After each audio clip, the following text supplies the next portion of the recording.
Henry, and my name is Pauline, if you haven't been to one of our webinars before. And we're really professional. Yeah. And we have three excellent speakers today. We have Gwenn, Mareike, and Doug with us to kind of be experts and kind of tell us their experiences and just kind of get us all amped on this thing. So I think the first question is like, what is surf kayaking? What's our goal? So I'm going to share my screen really quick. And the first time anyone ever does this, it's always a disaster. So hopefully you'll be able to see. Can you guys see my screen with the YouTube? We can just look for head nods, thumbs up. I see head nods and both. Head nods, perfect. Great. So this is from the Santa Cruz Paddle Fest in 2019. And this is, that's surf kayaking right there. And good example. That's really good surf kayaking. But that's kind of what we're targeting. And I kind of figured like we just started off with that, and let's kick this off to our participants. So let me stop my share, make sure everyone has the big screen. Hopefully you can see our kind of our panelists. And kind of the first question is, Gwenn, if you could start us off, what's your background as a kayaker, and how did you get involved with surf kayaking? I've been sea kayaking for about 10 years, which includes some rough water sea kayaking. I've done 2 solo expeditions, the Last Coast and Big Sur. For 4 years, I've also done whitewater kayaking. So I've done different kinds of kayaking. Rock gardening is something I enjoy as well. Surf kayaking, I started a few years ago, mostly when my son got into surf kayaking actually. So I had to just keep up with him. It took me a while to get to surf kayaking. For a long time, for many years. Sean Morley was telling me, "Oh, you've got to try surf kayaking. You need a short boat." But I was happy just sticking to longboat surfing in my sea kayak, my Nordcat or my Gemini. I was pretty happy. And anytime I got into a surf kayak, I found that the experience horrible. It was uncomfortable. It was steepy. It's just not a good experience. So anyway, I eventually turned around and spent more time and tried to learn, and then the fun kicked in. But it took me some time to get around to trying it. That makes sense. That sounds about right. Mareike, what about how you got started or your background with kayaking and surf kayaking? So yeah, I only started surf kayaking this year. I started surf kayaking because it looked to be a very dry year in California with not a lot of snowpack and not a lot of rivers running. So I thought I needed to have an alternative to whitewater kayaking. I've been whitewater kayaking since I'm 18, so about 12 years. I started kayaking as a child. So I think I have a good role, or at least I used to have. It starts to fail me for some reason. But yeah, I've been whitewater kayaking a lot.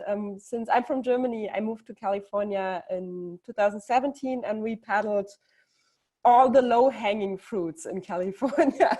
So we did some overnighters and stuff. But then surf kayaking is cool because it's really close. You can just go in San Francisco. You don't have to drive anywhere. It's as much adrenaline as whitewater kayaking, maybe even more, I would say. I'm still not sure which. I think I find surf kayaking more scary than whitewater kayaking, but it's a lot of fun. And then I took an RPM, a river kayak first, and then I bought an actual surf kayak. I'm still trying to do any of the cool tricks Gwenn can do, but I'm not that there yet, but hopefully one day. So yeah. That's great. Thanks for sharing how you're more recent and how you got started, especially really recently. We'll come back to you with some getting started questions. But Doug, we also want to hear about you and how you got started with surf kayaking, kayaking in general. Well, I started kayaking about 30 years ago, and I really wanted to be a river kayaker and also wanted to be a sea kayaker, but just convenience of no shuttles and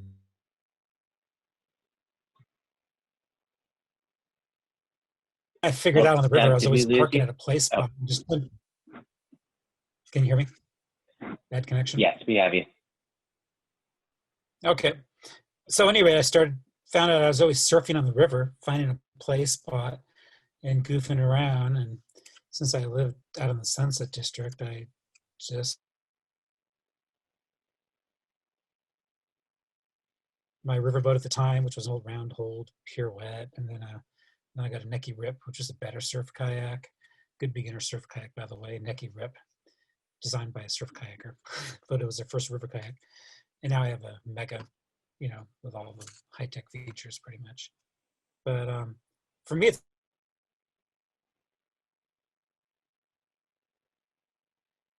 it's all catch every little wave the whole time. If I'm a river, I'm surfing. If I'm going out to go fishing in a sea kayak, I'm surfing in, surfing out. I'm just always surfing in whatever kayak I am, wherever I am.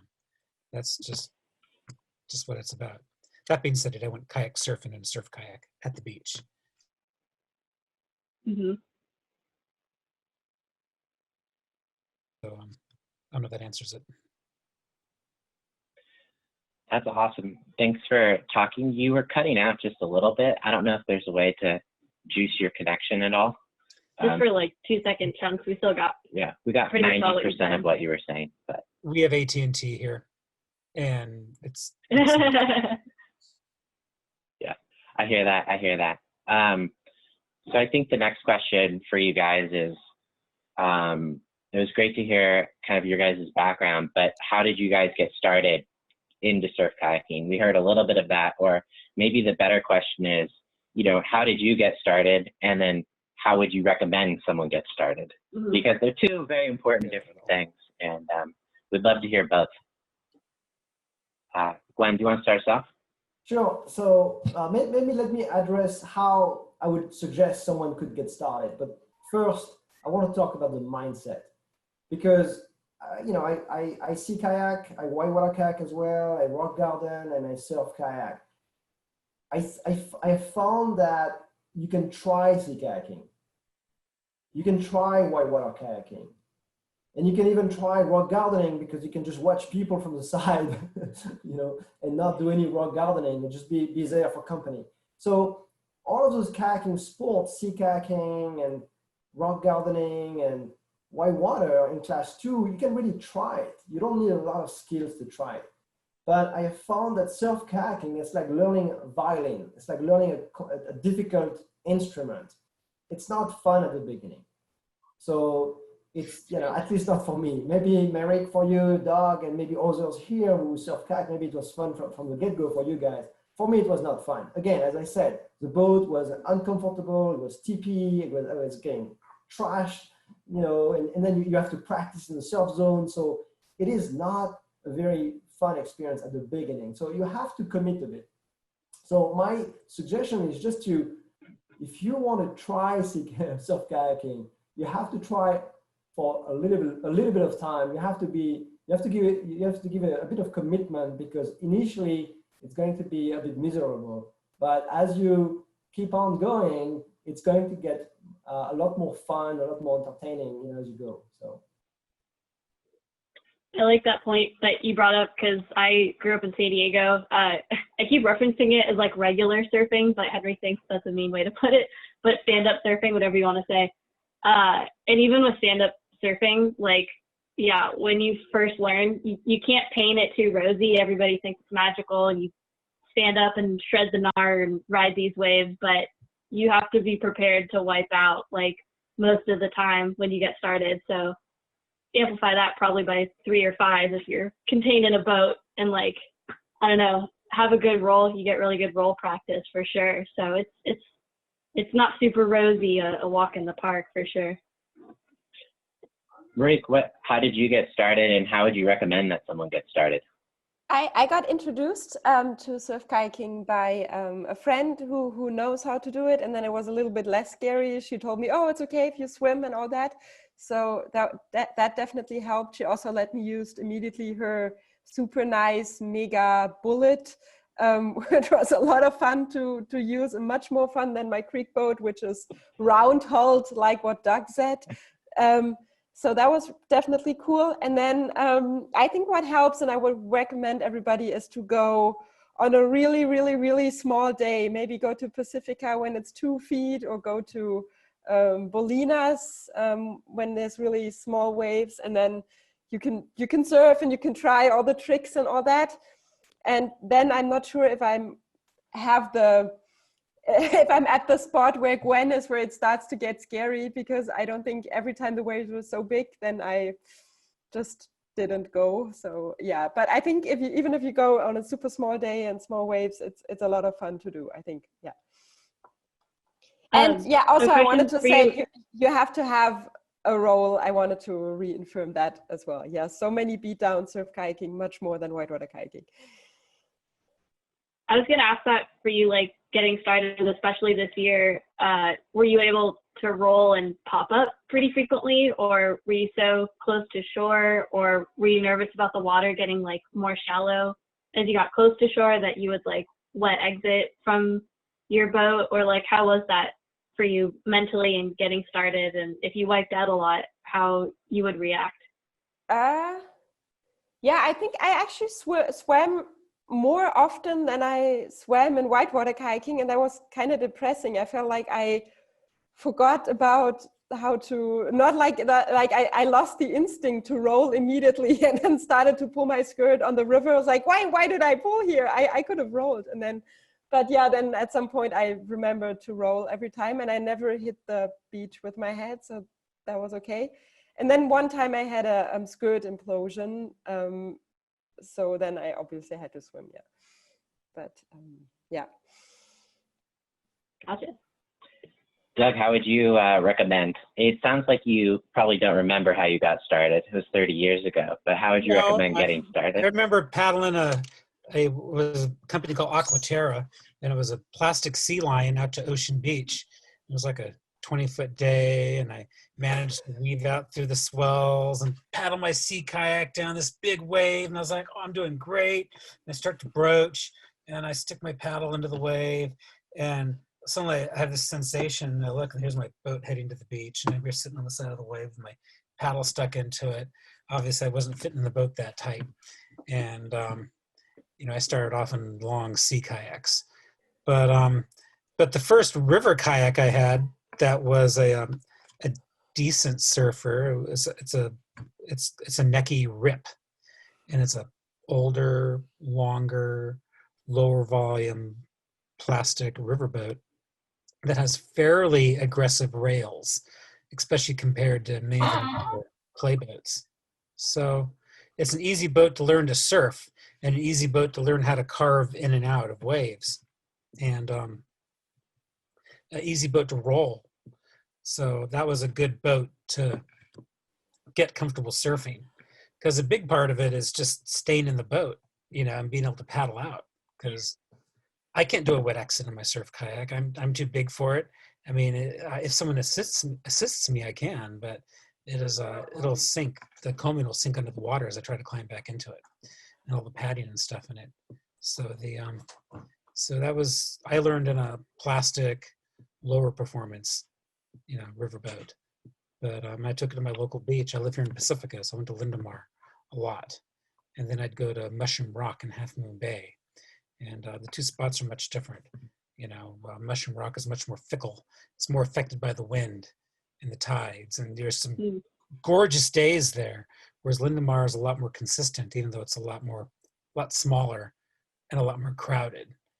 And if you swim at Lindemar, you just swim back to the beach. If you swim at Mushroom Rock, it's a long swim. And I know a surf kayaker who broke his paddle a few times. He'd always use a PFD with a cowtail on it, so he could clip the cowtail onto the bow of his surf kayak and swim back to shore dragging his surf kayak, because he knew he couldn't get back in his boat. It was a long swim. You might even bring fins in a place like that if you don't have a buddy. So learn at a place where you can get back to shore, and you can find a boat like a Necky Rip. That's a really good beginner surf kayak, because all the high-end surf kayaks, the rails on them, the tumble home, they don't self-center or roll easily like a river kayak. Surf kayaks, I'm not saying they're hard to roll, but they're more difficult to roll. They have much less primary stability on flat water. They're harder to paddle. They tend to have lower volume. You pitch, pull, and get tumbled more when you're trying to paddle out. I mean, the more comfortable you're in them, the better you can at hopping over waves, and you learn how to deal with that. But to learn how to paddle a surf kayak and not have a good roll, that would be like really frustrating. Super frustrating. So kind of She meant to her follow boat. up on your question. Yeah. So to kind of follow up, I think you were answering a really important question, which is when you're first starting, like you'd recommend starting with a plastic low volume whitewater boat, kind of like a Necky Rip or a Necky Jive, or these days the Piranha Ripper or Dagger Rewind or Axiom, or maybe the Antics, like that sort of boat, rather than jumping straight to this high performance surf kayak. Well, that could be a big hurdle for people too. If they've been interested in kayak surfing, I wouldn't want people to feel like, oh, and now I need to go spend like $1,000 on a surf kayak boat. I don't know if we did it correctly, but how we learned last year was I had my Piranha Fusion, you had your Jackson Karma, which are bigger, not kayak surfing specific boats, but like we went to Bolinas and tried like 1 or 2 foot waves, and we certainly couldn't maneuver, but just get pushed and like try the mellow experience. Do we enjoy this? And then we can look further into like kayak surf boats. So that's kind of how we like transitioned, getting over what I bet people could create a big hurdle for themselves is like, well, I don't have a surf kayak, so how can I try? Karma actually surfs pretty well, surprisingly. The RG I have for a big boat.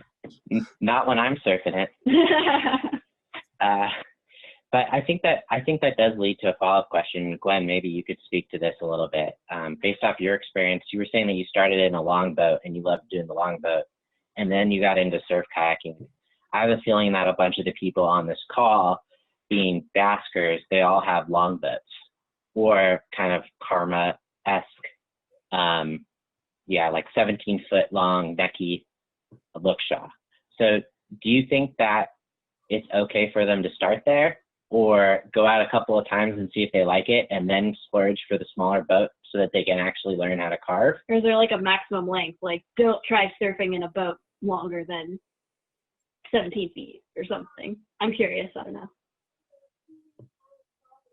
Oh, hey, Gwenn, I think you're muted. Let me try to answer the question, but do you mind if I share a few pictures so people can see what we're talking about? Yeah. Do you see my screen? Do you see the pictures here? Yeah. Right, so that's a surf kayak, right? When we talk about surf kayak, there are millions of different kayaks, but that's an example. That's a surf kayak, so it's a short boat. It's pretty short.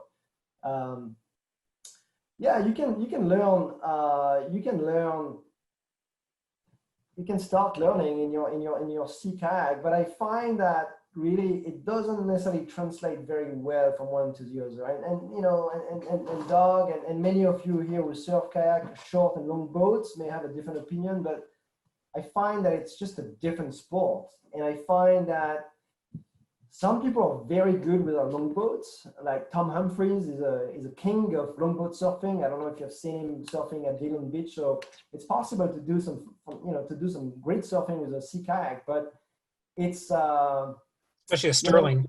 When you are in a short boat, it's just a different sport a bit, and it's I think it's a lot easier. I think the torque on you from a sea kayak can be massive. So with a short kayak, you have a lot more. You can maneuver a lot more easily. So we're talking, but here's a few.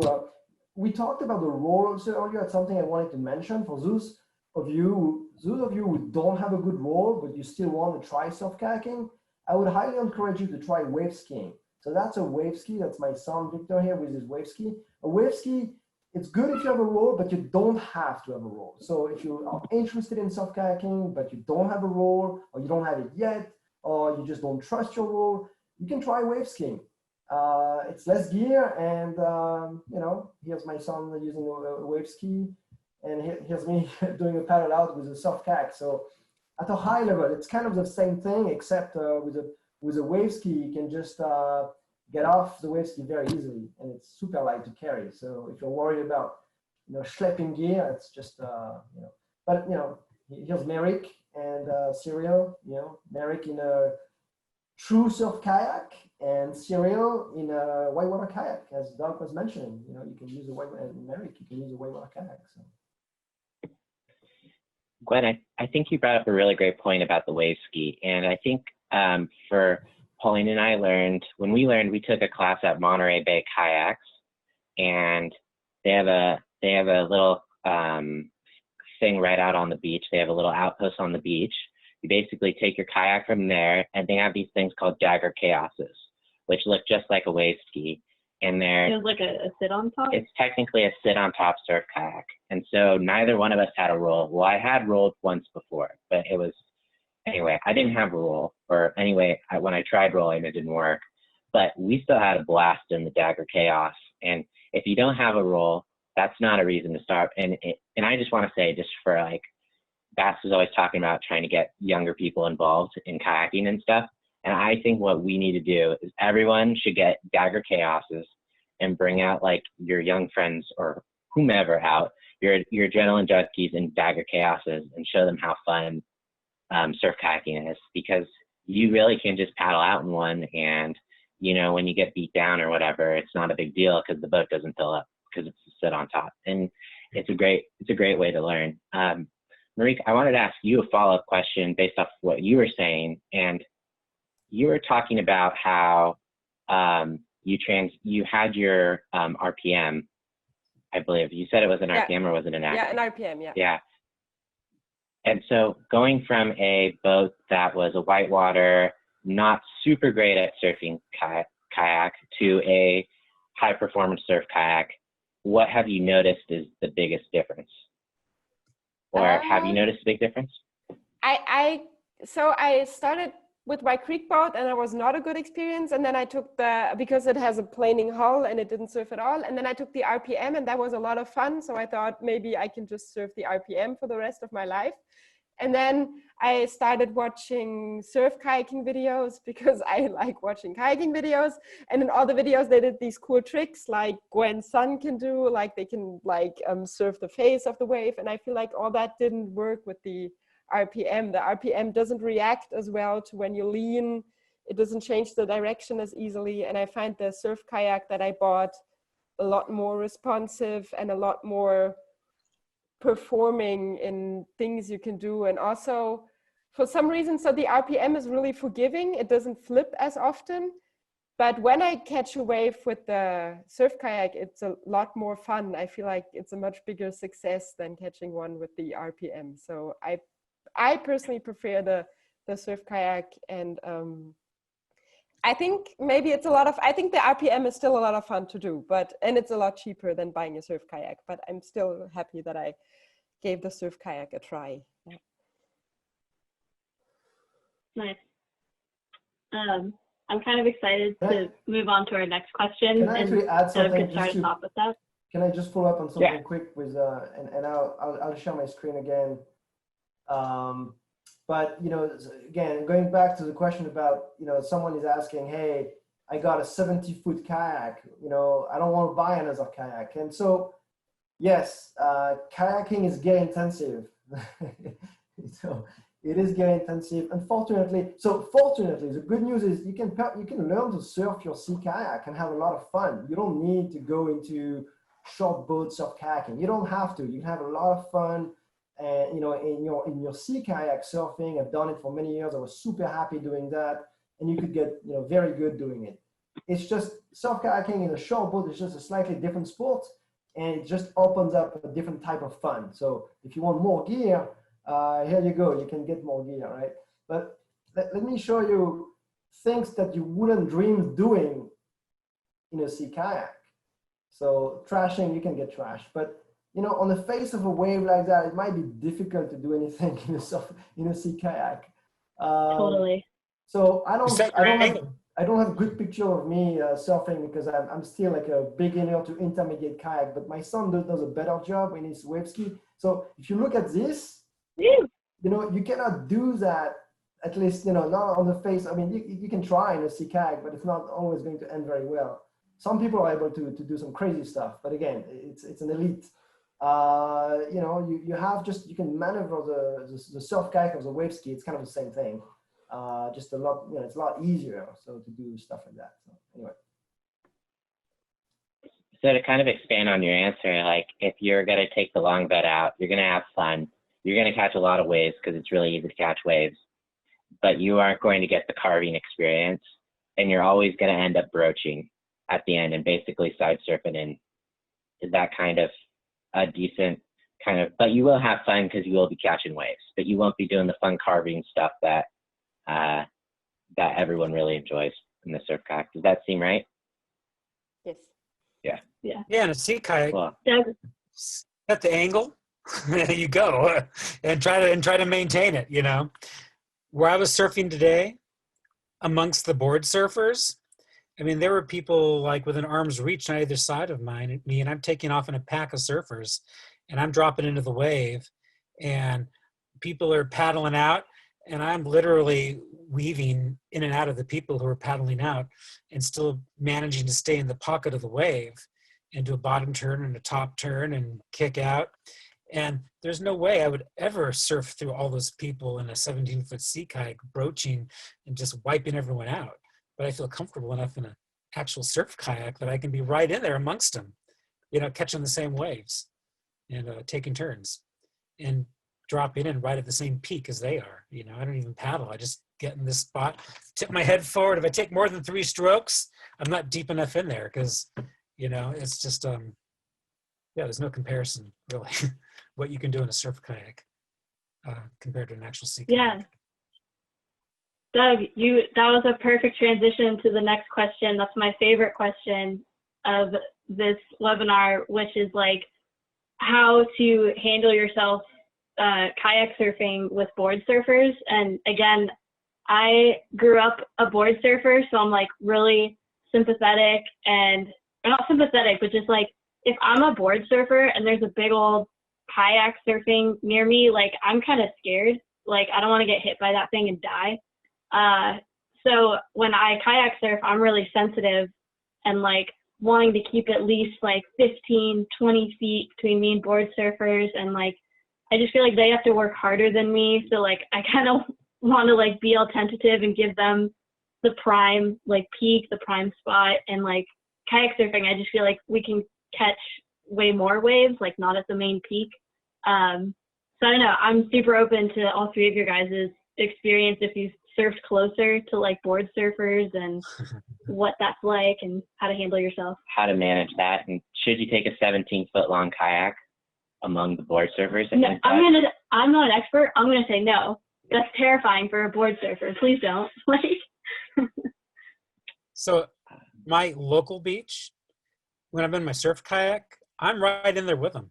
I know half the people by name, and I realize that, I know the rules of the road, and they'll take a wave, I'll take a wave, we'll take turns, we'll line up where the peak is, and it moves around a bit. And, I follow the same rules that the board surfers do, and we all tend to show each other the same respect.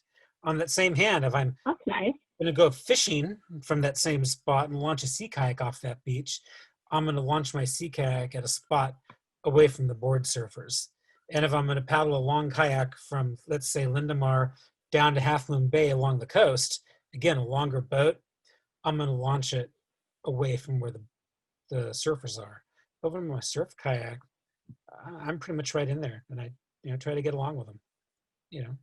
Show them the same manners that they hopefully show you, and assuming you have the boat control, if it's a big day, I might tend to hang out a little bit further outside. That's what they seem to really hate. And honestly, stand-up paddlers are worse than kayakers are these days because we can't duck dive as effectively. So we tend to be outside of where the big sets are breaking and then scoot in to catch a wave. We paddle in much earlier when they're still trying to catch the wave. And that's what I think a lot of them find really frustrating. But on a moderate or a smaller day, I'll be in a middle lineup, even closer inside than a lot of the board surfers are. So it depends on the conditions. I think you brought up a good point too. Maybe something to think about is if you're still learning and like not a master of boat control, maybe think about how close you want to get to board surfers, or if you want to be right in the middle of the pack, kind of judge your own expertise and comfort with that. And I Yeah. think something that like Doug also brought up a little bit is this idea of sharing waves that we should all kind of pay attention to. Like I've been kayak surfing for a year, and when I go out kayak surfing in an hour, I'll catch like a dozen waves or something like that. But Pauline's been board surfing her entire life, and she's really good at it. She'll catch like 3 waves in an hour, 4 waves in an hour. And so it's something that I think we all need to be kind of attentive to. And then the other thing about board surfers is that like they're very grumpy people. That's not true. And they're not afraid to, anyway, they Maybe if you go they to like like to catch their waves. the Let's put prime it that way. steamer lane in Santa Cruz. I don't know. Open to Gwenn and Mareike's thoughts on surfing with board surfers. I'd be really interested in hearing Mareike's thoughts because I know she's just started this year. Yeah, I do like what Pauline does. I stay away from the surfers. They're always very friendly to me. I don't want to complain. They all said hi. Sometimes they even dragged me into the water when I was like gorilla boating to get into the water. So I really can't complain about surfers. But I also like try to not get too close, or at least not on purpose. Yeah. And so when you're keeping your distance, where are you surfing normally? Oh yeah, actually, yeah, that's true. I always go to Ocean Beach, and I go to Ocean Beach when the conditions are poor. So usually I'm the only one. But the one time I went to Dillon Beach once, and I had to stand in line, and then I had to let all the surfers go, and then I tried to go, and I'm a beginner, so I didn't catch the waves, and then I still lost my place in line. That was kind of frustrating. So I decided next time I'm gonna go to a spot that has a lot of surfers, to go early in the morning, or to try to evade the crowds, and to like the same was in Bolinas. I waited, or like I think I waited until everybody was gone, and then I was the only one, not the only one there, but like so that I could stay away. Yeah. Depends how big the day is. Glenn, Sorry, go ahead. A friend of mine said in Santa Cruz they always go at full moon to Steamer's Lane, but I don't think I would do that. But yeah, maybe that's a possibility to evade. Oh wow. Glenn, did you have anything to add to that? I think, we are a minority, when we surf kayak. And so the experience is not different from being a minority in another context, where most people are friendly with you, but some people are not very friendly with you. It's a fact of life of being a minority. You're going to have some people who just don't like you. And so as a beginner, stay away because you don't know what you're doing. So be careful also, as usual, when you land on the beach, of kids and adults who are just enjoying the water. You know that. And as you grow in skills, as you learn, as you get better, you'll be able to get closer to where the surfers are and assert yourself. But obviously, we are a minority, so it's a way of life. But we live in Northern California, and we have like so many places where we can just enjoy, I think, the water without running into surfers. So I think there are a lot of places out there. So.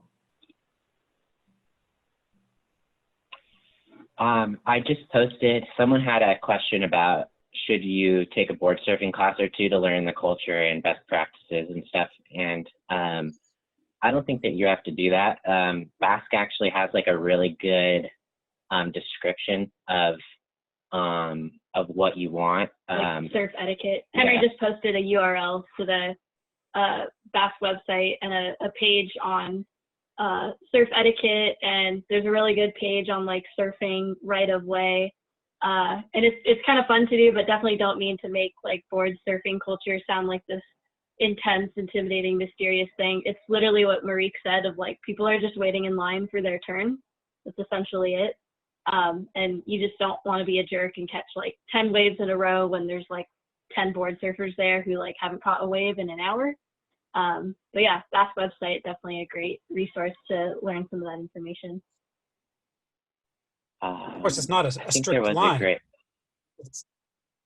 Yeah, it's definitely not like a line at Disneyland. It's everyone's just kind of blobbing around, and you just gotta use your Some judgment. people are inside, some people are outside, some people are in a sweet spot, depending on what size wave comes in at what tide and how many waves are in a set.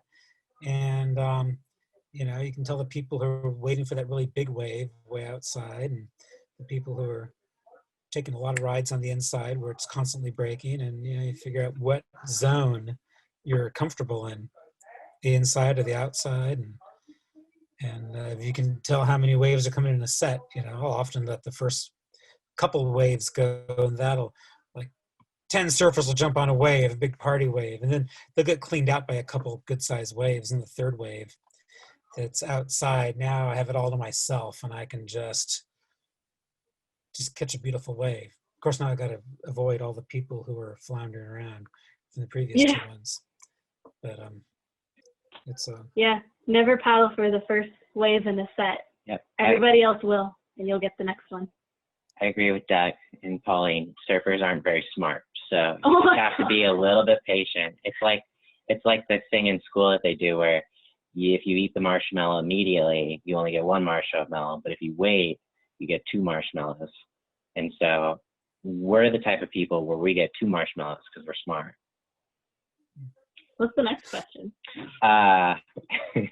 There was a really great question about that we actually didn't plan to cover, but I think would be really great because having gotten beat down, it stinks. So what's your guys' advice for getting out?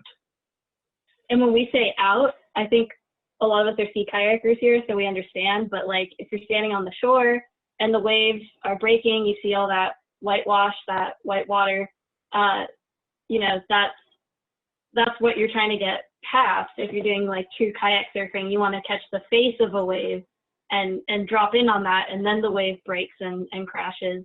So when we say, how do you get outside? That's what we mean is how do you get past the breakers to catch these waves where it's like the face of the wave before it breaks. And yeah, it can be tough, like plowing through waves breaking in front of you or on you. So any of you guys have advice on how to do that, how to get better? If you're committed, go for it.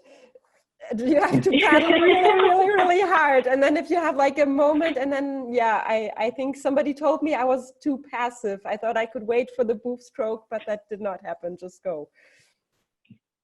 That would be my advice. Yes. So I know that like the surf kayak, first of all, I don't want to swamp my boat as I have my spray skirt on. So it's a matter of the hardest part is sneaking out to the edge of the water and plopping the kayak on the beach and climbing into it quickly and putting your skirt on before a wave comes and breaks over your coaming and floods the kayak. And so you're going to tend to be a little bit higher up the beach than you are on a normal kayak. And now you're stuck up on the beach. Hopefully it's not a rocky, cobbly beach with these 3 fins that are digging into the sand.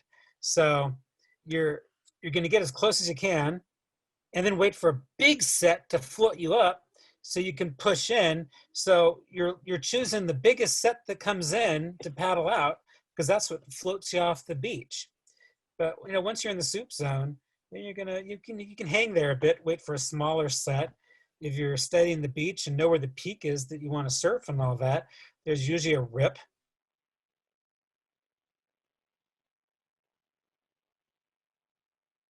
Break you're at. A beach break, a point break, you know, timing, and just paying attention to how and where the waves are breaking, you know. But then, like she has a bullet. You said you have a bullet, right? I have a Bullet XS. So my kayak is even smaller, and I'm. Oh, I have it's called Mega Marauder. It's an old. You guys look frozen right now. It's an old surf kayak. No, I have a Bullet XS. So Yeah. mine's even smaller than yours is, and I'm bigger than you are. Huh. But when it comes to paddling out through a whitewater, you know, what I find is that as a small, like waist-high wave hits you, instead of like putting your head forward and trying to plow through it, I actually lean my head back a bit, pop the bow up, and then at the last moment, take a stroke, which I can reach over the wave, put my head forward, and you kind of hobby horse and hop over the waves as you're paddling out, instead of just taking them all in your head. Now, if it's too big of a wave, that can backfire and it'll just pitch pull you backwards. But if you get enough speed and you can time it, you can kind of hop over them somewhat in a surf kayak if you do it properly. I got a And piece Doug, of, I think.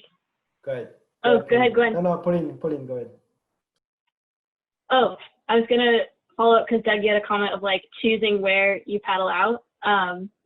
So I kind of know this as a surfer, but if you want to explain, like, you don't just walk up to the shore and just like go for it. If you're not familiar with a spot, you potentially kind of wait and just see where the waves are breaking and paddle out, like not right in the middle of where there's a bunch of white water, but try to go between peaks or something where there's a little less action and it looks like it could be easier to Yeah, paddle because out. on the beach, tide rips, you got channels that are pulling you out. So that's definitely where you want to paddle out, because no one's going to be surfing into that because it's going to be flat at that section. You're definitely going to ride the tide rips out and then, ride the actual, sandbanks in because that's where the waves are breaking. So Gotcha. I got my 2 cents on the paddling out. If you want to paddle out, my advice is don't. By that I mean spend a lot of time in the soup zone. Spend as much time as possible in the soup zone, and one day you will venture out. But you should be, if you are trying surf kayaking, my advice is don't try to get out because you may freak out. Coming back may be just too stressful of an experience. Spend time in the soup zone with just a bit of water and, do sessions there. Be happy spending 2 hours in the soup zone, playing in the soup zone, getting control of the kayak. You're close to shore. If you swim, you can just, walk back to shore. The paddle out will come, but I wouldn't recommend paddling out on your first time in a soft kayak. That's a good point. Yeah, I thought so too. Yeah, that's very true. I'll just add, last weekend I was paddling out and I might have mistimed it by a little bit, and the wave broke while I was on it, and it was 4 feet tall and I was vertical and I'm a big guy, so I fell backwards and I pulled my boat with me and did a backflip basically through the wave and then got pushed inside, and I managed to roll up, which was good, but it you're gonna get caught eventually, and you kind of have to be okay with that. And that's why people are kind of advocating, if it's big out or something, feel free to stay in the soup zone where all the white water is and try to catch waves there, because the first time that you get flipped and held underwater, Suprio asked a question about if a huge wave comes, should you basically duck upside down and then roll back up. I've tried it before and I was held underwater for you purposely flipped your boat over so the bottom of your boat was facing up so the wave would just roll over you. Yeah. I've tried it before. It didn't work for me. I don't know that I did it right. It is a skill at surfkayakskills.com, which is a great website, and we should send a link to that for everyone. They do say that people do it. Yeah. The timing is tricky. You got to capsize in the rolled position just as your bow is where the wave is breaking. So as the wave hits, it's going to push your bow down a bit and then flow over your boat. And as you're doing that, to do the stroke, it's almost like a whitewater move. To do the stroke, to get into the position and then put your head forward, to stuff your bow down deeper as you capsize and get the timing just right. It's a tricky thing to do. I prefer to just try to avoid that situation if I can. Wait or paddle around it if at all possible.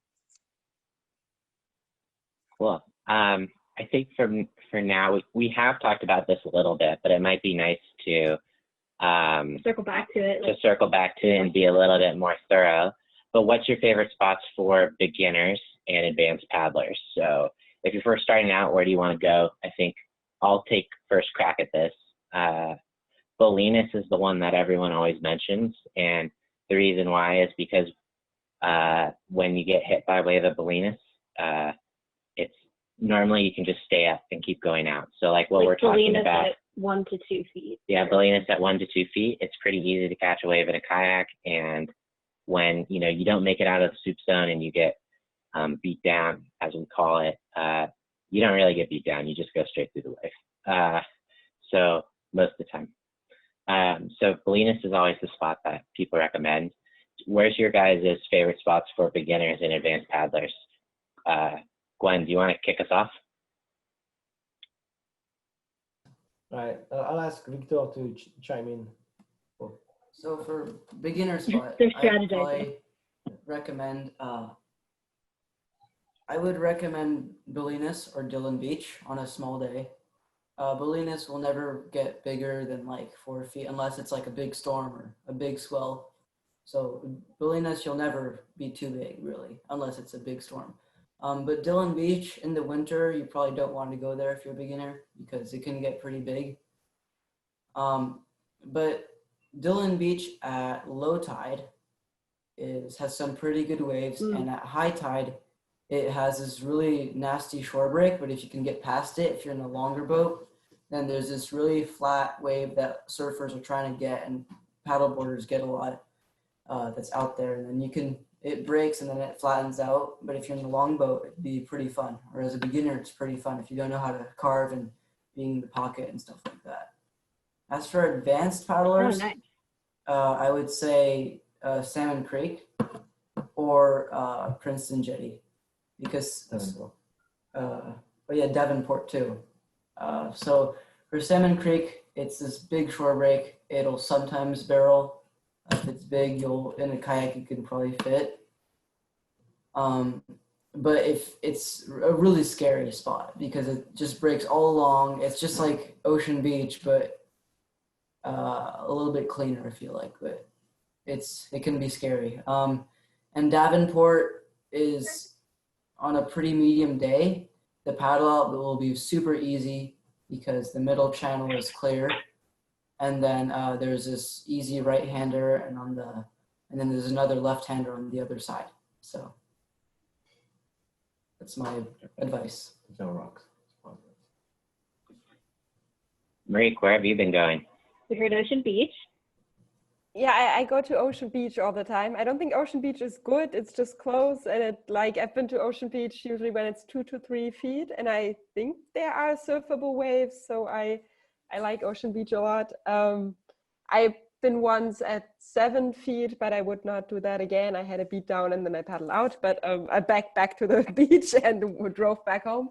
I've been to Dillon Beach once. That was nice. It was there were a lot of surfers, and I've been to Waddell's once. Maybe somebody knows something more about that. Apparently that's a good spot too. I liked Waddell's a lot. That was my first time surf kayaking. And I haven't been back again, but I think it's a cool spot. And then I've been to Pacifica, Linda Mar. I don't think it's that good for surf kayaking. I feel like it's a short ride. You catch a wave and then you're already at the beach. So maybe it's not really worth going there. Yeah. A lot of surfers too.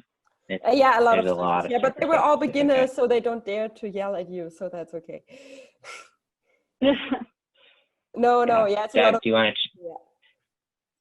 do you want to defend the worst break in the bay, Pacifica? Well, I live in Pacifica, and so that's a big deal. I can drop my daughter off at daycare, and 5 minutes later I'm at the beach. I can just drive down there and see whether it's any good. But yeah, there's the north end, there's the south end, there's the boat docks. It depends on the swell. Despite the crowds, the good thing about Lindemar is that if you're a beginner, you might be able to find a spot that's not crowded. Usually at the north end, where it's a steeper, dumpier beach. That's not so good. But I like it, aside from proximity. On a windy day, it tends to be protected from the wind somewhat. The same as you can do okay. Mushroom Rock, Pillar Point's a great place to learn, as long as you have somebody with you, because it's a long swim. When I say it's a good place to learn, you don't have to be out at the actual outside break, which is inside, which is closer to Mavericks, where the undercut rock is. You can be in the lagoon area where there's smaller waves, where it's more protected, and you can learn there. and you can work your way out. But it would be a kind of a gnarly swim if you came out of your boat. So I'd recommend having someone with you if you go there. I mean, some of my favorite spots, I've had great days at Mushroom. I've had great days at Lindemar. A spot called Ross's Cove, which is just around the corner from Mushroom. That's just an epic spot when it's going off. But it's going to be what like a board surfer would be called a double overhead wave, you know, which is like at least a 12 to 15 foot wave on the edge of a reef. And you have to line up at just the right spot. And when you drop into that thing, it just barrels you right along, and it's beautiful. But you get 3 people there, like only 3 or 4 people, and it's really crowded. That's how tight the takeoff zone is. You could say the same thing about not Ross's Cove, Rockaway Beach in Pacifica. You know, there's some great days there too, but it gets really crowded really fast, just because of how tight the takeoff zone is. And that spot can be treacherous because you can end up on riprap, you know, big rocks, which is not good. Same thing for, what do you call it? Fort Point. I've caught some great waves at Fort Point, but it gets really crowded. And you talk about unfriendly board surfers, a very aggro, localized scene there. They do, that's not necessarily fun to deal with all of that. Montara Beach, it can be okay, but it has a really super steep beach they have to launch off of and land on. And I've seen people just get rolled like a log trying to get on and off the beach at Montara. One of our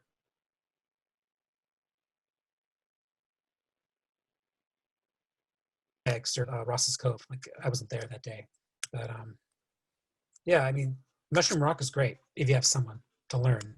And the best thing about it is it's not going to be crowded. And you can go inside the lagoon where it's more calm and protected, or you can work your way out to where the bigger waves are. You know? I've been to Mushroom Rock once in my creek boat. I would not recommend it as a beginner spot. So yeah, if you have a solid roll and all that, but I found it incredibly scary, like because you're out there. If you swim, would be a long swim. Everything you said, but I just said it's a spooky place. Experience on Mushroom Rock, yeah. If you have friends in sea kayak, it's fine though. Like they can fish you out. If you have people in sea kayak, if you're alone, yeah, it's scary. But if you have, you know, somehow the friends I was with, I didn't really trust them. They would fish me out, so I was not. Yeah. So yeah. You need sea kayak support if you're alone. Well, I was thinking we definitely have 2 or 3 more questions that we could go through, but it's been about an hour, so we could open it up to other people more for more public questions. We've hit a few already in the chat, but if you guys want to type a question and we could read it for our panelists here, or if you want to just type in your name and we can unmute you and you could discuss your question with us directly, we'll open that up, look for you guys. But if you could use the chat first so we don't have like 5 people unmute themselves at the same time and start talking. We can give that like 10 seconds to see if anybody types anything. I had one comment, and the panelists are welcome to give their own experience or correct me if I'm wrong. And I think sea kayakers are already aware of this, but for surfing too, being conscious of like the wind, and definitely in the middle of the afternoon, like 10:30 or 11 to 2 or 3, the wind is traditionally at its peak, and it can make the waves uglier and like harder to catch and bumpier and stuff. So it's really nice to try to go surfing as early as possible, like 6 or 7 a.m. if you're hardcore, but going earlier or like later in the evening tend to be better windows, and it could potentially help the crowds. If a lot of like people want to go out in the middle of the sun at noon, then you can beat around them. But if it's a good day, then you'll run into a lot of pro surfers going out at like 6:30 in the morning. But anyways, just throwing that out there of what time to go. When the wind picks up like that, you say it's all blown out. It's all blown out. Not going out. It's blown out. Well, local knowledge. You learn how the wind affects different spots, right? Because I know where I can surf when it's windy, and offshore winds, which could blow you out to sea, but make the waves pick up nice and steep, you know. And you know, if you, after a while, you figure out what tide works best at the different spots and which swell from which direction and which period and which length, and you kind of take notes and you get a feeling for, you know, if I got a 5-foot swell at 12 seconds coming from the south at Mushroom Rock, you know, and there's only like 5 knots of wind, I know it's going to be a great day there at like a low to medium tide, you know. But yeah, you get a feeling for what tide at which spots, and you know, and what kind of swell works at different places also. And I'm fortunate, I live right near the ocean, so I can literally just drive there and decide where they want to go. That's a good point, though.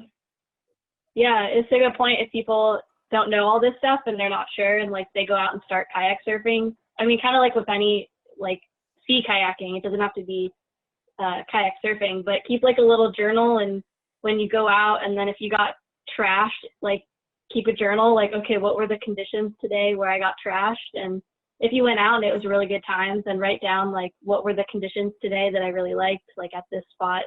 I think that probably helps people learn. Yeah, I went out at Rodeo when it was like 4+ feet, and I did not have a good time. So I wrote that in my journal. I had some feelings, I got them out, and now I know that next time I go out to Rodeo, I'm not going to go out when it's 4+ feet. And it was a good learning experience. And yeah, it's not the greatest. We have a question from Paul. Any tips for reading waves when you land on the beach when paddling along the coast? My experience, it can be hard to see the wave break from the ocean side. Yeah, any of you guys want to take that? You're saying you're not surfing, you're just like trying to land a sea kayak and try to figure out how big the waves are. It's I guess you get a feeling for it, you know. You're just gonna and you can kind of see typically where the wave is starting to break and try to pick out a channel. But again, I guess that's an experience and a local knowledge thing. Like Fitzgerald Marine Preserve, there's a reef with a really solid channel that goes right through, and if you can hit that channel, get in on any day. But knowing where that channel is, it's not always easy to find. So yeah, I don't know. It's you know, if you can figure out which direction the swell is coming from, and you have like a little bay, then you can try to paddle at the end of the beach where it's going to be protected from the swell by the headland or whatever. That's a good point. If the swell is coming from the south, it says my internet's unstable. I don't know if you can hear me, but if the swell is coming from the south, then you might paddle in on the south end of the beach because it'll be somewhat protected from the swell, possibly, if there's a headland on either end. Yeah. Glenn or Mareike, your input on that question at all? I would only say, whatever you're doing, don't surf the wave. Do everything in your power not to surf the wave. If you don't know how to land and how to surf to shore, just don't surf. So, but again, you can learn it from a fellow basker. You can learn it from a class. I know someone asked about a class. We have awesome instructors in the Bay Area, whether it's for sea kayaking or surf kayaking or all kind of kayaking, whitewater kayaking, whatever you want to do. I would highly encourage you to take classes and go with people who have a bit of experience. But I think getting professional instruction is a very cheap form of insurance for you and the people you'll be paddling with in the future. I can add something. Even in a surf kayak, when I get close enough to the beach and I want to land, I'm going to time it so I'm on the backside of a wave. I don't need some little 3-foot curly wave smashing my carbon fiber kayak into the beach and breaking it after surfing for hours. I'm still going to try to ride in on the back of the wave and gently coast up onto the shore rather than having it slam me in, you know, and break fins or crack a boat or something. Yeah, that's a good point. Any other questions for our experts? Yeah, I don't know if we have any more questions, but we're getting to just over an hour.